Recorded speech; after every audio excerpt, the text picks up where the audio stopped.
So ito mga ka-taste buds, ngayon araw ito magluluto kami ng, ayan, ginataang pata ng baboy. Yung style ng luto nito is parang Bicol Express. Ito, pinakukuluan na namin yung pata ng baboy. Ayan, so ito mga ka-taste buds, napakuluan na namin yung pata. Ngayon maglagay tayo ng mantika dito. So pinainit muna namin yung kawali bago kami maglagay ng mantika. Painitin muna natin yan. So ito guys, gisa tayo ng luya. Ayan. Napakabango ng luya, oh. Ayan. So, style Bicol Express ang gagawin natin luto dito.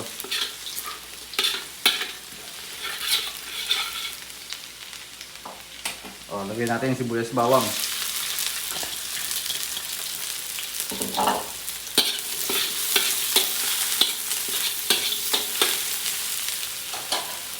So, gagamit tayo dito ng bago kong alamang. Magandang gamitin talaga pag magluluto kayo Bicol Express, ganito gamitin nyo. Hindi naman natin ito ilalahat. Okay na yung ganyan. Gisa lang natin yan. Napakabango. Kaya amo natin na mag-gisa yan. So yan guys, naigisa ko na yung yung bagong alamang. Lagyan na natin itong pinakuloang pata ng baboy. Paglalagay din tayo ng paminta dyan. So hindi na tayo maglalagay ng asin dahil maalat na yung yung bagong alamang.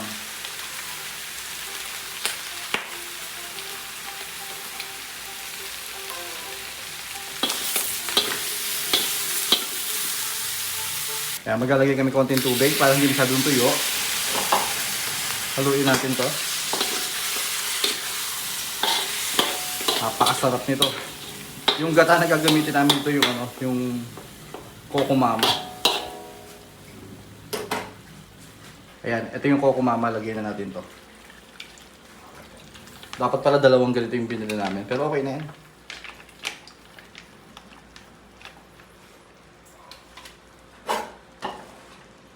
Pati sili.